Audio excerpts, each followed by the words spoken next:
Hello everyone. BSc final year के पिछले video में हमने पॉपुलेशन कैरेक्टरिस्टिक्स के 8 कैरेक्टर्स के बारे में पढ़ा था। इस वीडियो में हम 9th कैरेक्टर के बारे में पढ़ेंगे।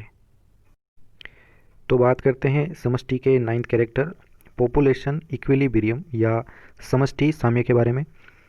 When a population established in a new area, the number of individuals grows faster and it obtain climax stage quickly। इसका मतलब है कि जब एक पॉपुलेशन या समष्टि किसी नए एरिया के अंदर स्थापित होती है तो उनमें उनके सदस्यों की संख्या जो है वो तेज़ी से बढ़ती है और यह क्लाइमेक्स स्टेज या जिसे कहते हैं चरम अवस्था उसको तेज़ी से प्राप्त कर लेती है। In climax stage of population the number of individuals are also stable. तो किसी समष्टि के अंदर जब चरम अवस्था प्राप्त हो जाती है उसे, तो इसमें सदस्यों की जो संख्या होती है वह भी स्थिर हो जाती है। इसका मतलब है कि इनमें तेज़ी से एक बार वृद्धि होती है। किसी भी पॉपुलेशन के अंदर जो नई पॉपुलेशन है तेज़ी से वृद्धि होगी और बाद में जाके इनमें जितने भी इंडिविजुअल्स या सदस्य होते हैं उनकी संख्या भी बाद में जाकर एक बार स्थिर हो जाती है। तो ये स्थिरता कहलाती है climax stage. This type of stable stage is called population equilibrium. और इस प्रकार की जो स्थायी अवस्था होती है या स्थिर अवस्था होती है इसे ही हम पॉपुलेशन इक्विलिब्रियम या समष्टि साम्य कहते हैं। It can be denoted as follows, यानी ये इस प्रकार से प्रदर्शित की जा सकती है। ए इज इक्वल टू एम। तो ए जो है यहाँ पर होता है ऑगमेंटेशन या जिसे हम बढ़ोतरी कहते हैं या इसे वृद्धिशीलता भी हम कह सकते हैं, और एम होता है यहाँ पर मोर्टालिटी या जिसे कहते हैं मृत्यु दर। तो इसका मतलब है कि पॉपुलेशन किसी भी पॉपुलेशन के अंदर कोई एक समष्टि है उसमें लगातार ग्रोथ और मोर्टेलिटी होती रहती है। तो ग्रोथ जो है वो ज़्यादा होती है, कई बार मोर्टेलिटी कई बार ज़्यादा हो जाती है। तो ये सभी पर्यावरणीय कारकों के ऊपर डिपेंड करते हैं। लेकिन एक अवस्था ऐसी आती है जहाँ पर जो ग्रोथ होती है ये बराबर हो जाती है इनके मोर्टेलिटी के, यानी ये दोनों ही फैक्टर आपस में जब बराबर हो जाते हैं तो इसी अवस्था को हम इक्विलिब्रियम या समष्टि का साम्य अवस्था कहते हैं। अब बात करते हैं पॉपुलेशन ग्रोथ कर्व्स या समष्टि वृद्धि वक्र की। तो समष्टि के अंदर जो है वो वृद्धि और कमी लगातार चलती रहती है और इस कमी और वृद्धि को जो है वो पॉपुलेशन ग्रोथ कर्व के द्वारा प्रदर्शित किया जाता है। The term population growth refers to the change in the number of individuals in a population with time. यानी जो टर्म पॉपुलेशन ग्रोथ जो है या समष्टि वृद्धि जो है इसे हम इस प्रकार से प्रदर्शित कर सकते हैं कि किसी एक पॉपुलेशन में समय के साथ उनके अंदर पाए जाने वाले सदस्यों की जो संख्या है उनमें कितना परिवर्तन हो रहा है, यानी कितना चेंजेज आ रहा है, उसे जो है पॉपुलेशन ग्रोथ कहते हैं। Change in population determined by 4 factor. तो किसी भी समष्टि के अंदर जो परिवर्तन आता है वो निम्न 4 कारकों के द्वारा हो सकता है। फर्स्ट आता है बर्थ यानी जन्म। तो जन्म दर यदि अधिक है तो उनमें पॉपुलेशन में ग्रोथ अधिक होती है। दूसरा आता है डेथ या मृत्यु, यानी मॉर्टेलिटी अगर अधिक हो रही है तो पॉपुलेशन की साइज में उनकी ग्रोथ में जो है वो कमी आती है। तीसरा आता है इमिग्रेशन या अंतः प्रव्रजन। तो इसके अंदर जो है वो दूसरी किसी समष्टि से नए इंडिविजुअल आके एक समष्टि में जुड़ जाते हैं, तो इसके द्वारा भी ग्रोथ होता है। और फोर्थ आता है एमिग्रेशन या जिसे कहते हैं बहिप्रवर्जन, यानी एक समष्टि से इंडिविजुअल या सदस्य जो होते हैं वो निकलकर दूसरी समष्टि के अंदर या दूसरे स्थान पर चले जाते हैं। तो इसके द्वारा जी भी जो है वो समष्टि के अंदर उनकी संख्या में कमी लाता है। तो ये चारों जो फैक्टर है ये ही पॉपुलेशन ग्रोथ के लिए उत्तरदायी होते हैं। तो ये 2 कंडीशंस है जिनमें कब पॉपुलेशन में वृद्धि होगी और कब कमी होगी। इनमें बर्थ प्लस इमिग्रेशन यानी जन्म तथा अंतः प्रव्रजन अगर अधिक है, और इमिग्रेशन और डेथ यानी इनमें एमिग्रेशन कम हो रहा है और डेथ भी कम हो रही है, यानी ये अधिक है, तो इनमें size of population would increase. तो इसका मतलब है कि इसमें बर्थ यानी जन्म जन्म अगर होता है तो पॉपुलेशन की साइज के अंदर एडिशन होता है, यानी नए जो है वो इंडिविजुअल्स उत्पन्न होते हैं। और दूसरा आता है इमिग्रेशन। तो ये दोनों फैक्टर अगर अधिक हैं एमिग्रेशन और डेथ से तो पॉपुलेशन की साइज में हमेशा वृद्धि होगी। दूसरी कंडीशन आती है birth plus immigration is less than immigration and death. तो इनमें अगर एमिग्रेशन और डेथ जो है वो बर्थ और इमिग्रेशन से अगर अधिक है तो पॉपुलेशन की साइज़ में जो है कमी होती है, तो size of the population would decrease. तो ये दोनों स्थितियां हैं कि दो फैक्टर अगर अधिक है ये तो पॉपुलेशन की साइज बढ़ेगी, और अगर डेथ और एमिग्रेशन या बही परिवर्जन अगर अधिक है तो पॉपुलेशन की साइज हमेशा कम होती है। The arithmetic plotting of population growth patterns called as growth curve. इसका मतलब है कि समष्टि वृद्धि प्रतिरूपों का अंकगणितीय अगर आलेखन हम करते हैं तो उसे ग्रोथ कर्व या वृद्धि वक्र कहा जाता है। There are two types of growth curves are found in population ecology. तो पॉपुलेशन इकोलॉजी में दो प्रकार के वृद्धि वक्र पाए जाते हैं। फर्स्ट आता है एक्सपोनेंशियल ग्रोथ मॉडल और दूसरा आता है लॉजिस्टिक ग्रोथ मॉडल। तो पहला आता है इसमें एक्सपोनेंशियल ग्रोथ मॉडल या इसे हम कहते हैं घातीय वृद्धि। It is also called J curve और जे शेप्ड ग्रोथ मॉडल। तो इसे हम जे वक्र भी कहते हैं या जे आकार का वृद्धि वक्र भी कहा जाता है, तो ये इसका सबसे प्रचलित नाम है। In exponential growth type population increase geometrically और exponentially until there is resource limitation और population growth is limited by other factors।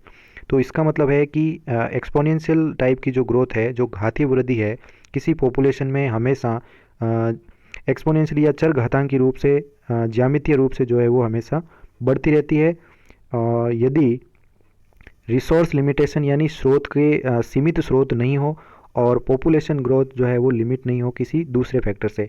तो इसका मतलब है कि इनमें इस प्रकार के ग्रोथ वक्र के अंदर जो लिमिटेशंस होती हैं या स्रोत जो सीमित होते हैं वो उनमें असीमित होने चाहिए। तो असीमित यदि रिसोर्स हैं और उनके बाद में दूसरे किसी भी प्रकार के सीमाकारी कारक अगर कार्य नहीं करते हैं तो इनमें वृद्धि जो है वो तेज़ी से होती रहती है। तो इसके द्वारा हमें जे शेप का वक्र प्राप्त होता है। Growth then declines rapidly until the favourable period is restored.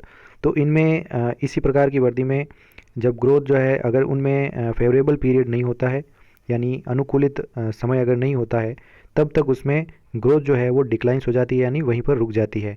तो तेज़ी से वहाँ पर कम हो जाती है ग्रोथ और वापस जब तक अनुकूलित उनमें रिसोर्स होते हैं या वातावरण अगर आता है तो उसमें ग्रोथ वापस शुरू हो जाती है।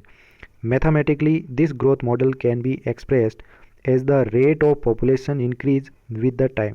तो गणितीय रूप में हम इस मॉडल को रेट ऑफ पॉपुलेशन यानी समष्टि की जो दर है समष्टि वृद्धि की जो दर है उसे समय के साथ में हम इसे प्लॉट करते हैं।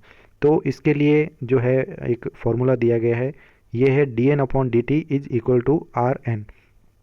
तो यहाँ पर जो कैपिटल N है ये प्रदर्शित करता है पॉपुलेशन साइज या समष्टि के आकार को। T यहाँ पर टाइम है, किसी एक पर्टिकुलर निश्चित समय पर जो है इसकी गणना की जाती है। R इसमें कहलाता है intrinsic rate of natural increase.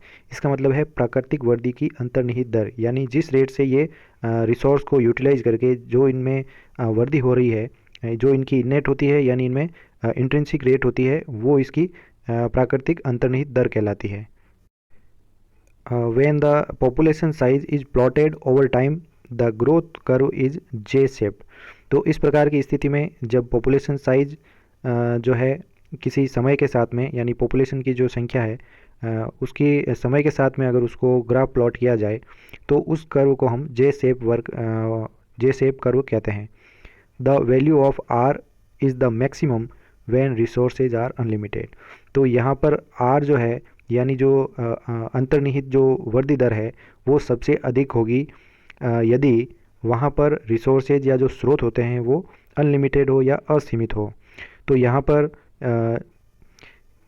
इस तरफ नंबर ऑफ इंडिविजुअल या इनमें समष्टि में जो सदस्यों की संख्या है इसे प्रदर्शित किया जाता है और इस एक्सिस पर समय को प्लॉट किया जाता है। तो हम देखते हैं कि इनमें चर घातांकी रूप से लगातार वृद्धि इनमें होती रहती है और इनमें रिसोर्सेज जो है वो अनलिमिटेड होते हैं, यानी कोई भी स्रोत जो है जो इनके वृद्धि को रोक सके ऐसा इनमें कोई भी प्रकार का लिमिटिंग फैक्टर नहीं होना चाहिए। दूसरा आता है लॉजिस्टिक ग्रोथ मॉडल या लॉजिस्टिक वृद्धि वक्र। This growth model is also known as S shaped और सिग्मोइड ग्रोथ मॉडल। तो इस ग्रोथ मॉडल को या वृद्धि वक्र को हम एस शेप वक्र भी कहते हैं, या इसे कहा जाता है सिग्मोइड वृद्धि वक्र। तो ये इसका नाम सबसे प्रचलित नाम है, सिग्मोइड वृद्धि वक्र।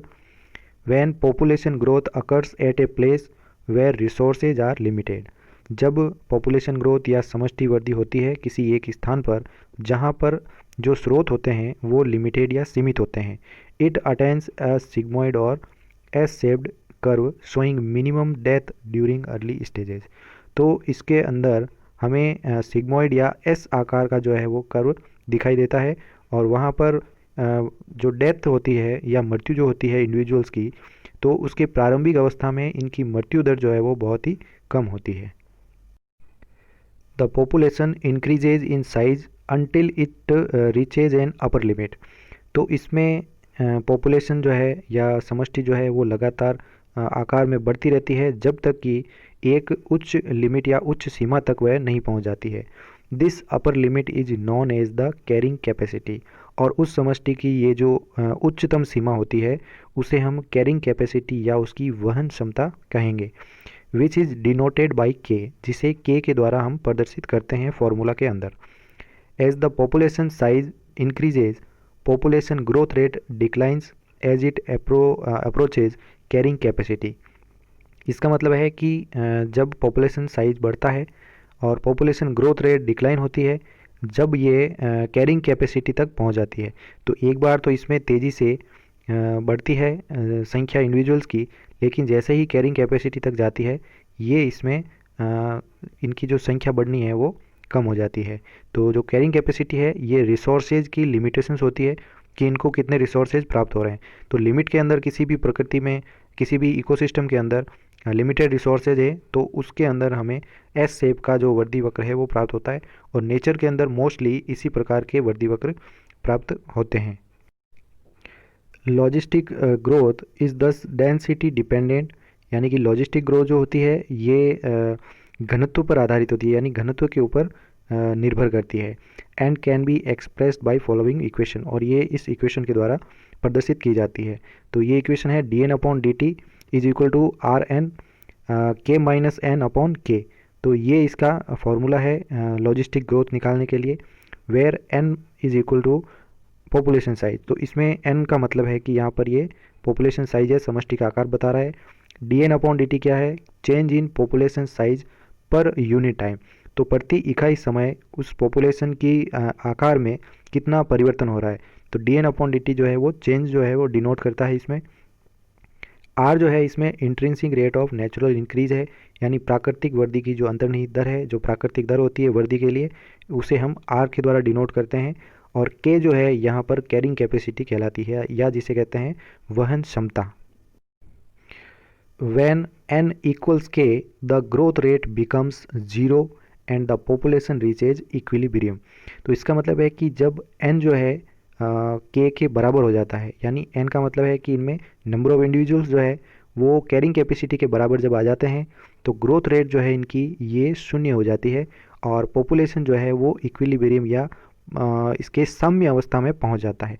तो अगर हम ग्राफ प्लॉट करें डेंसिटी यानी पॉपुलेशन की डेंसिटी या उनके समष्टि के घनत्व और समय के साथ में, तो हम देखते हैं कि एक बार इसमें तेज़ी से पॉपुलेशन बढ़ती है, और जैसे ही ये कैरिंग कैपेसिटी तक पहुंचती है ये यहाँ पर आके साम्य अवस्था में, यानी इनकी जो पॉपुलेशन का जो आकार होता है वो इसके बाद में नहीं बढ़ पाता है, क्योंकि ये जो लाइन है ये के को डिनोट करती है, या इसे हम कह सकते हैं कैरिंग कैपेसिटी। तो कैरिंग कैपेसिटी जितनी होगी किसी भी इकोसिस्टम में, उससे अधिक उनमें समष्टि का प्रसार या उनमें पॉपुलेशन की ग्रोथ जो है वो नहीं होती है, यानी ये यहाँ पर आके रुक जाती है। तो इसे हम एस आकार का ग्रोथ प्राप्त होता है, इसलिए हम इसे सिग्मोइड वक्र जो है वो कहते हैं। Thank you so much. अगले वीडियो में हम कम्युनिटी इकोलॉजी के बारे में पढ़ेंगे।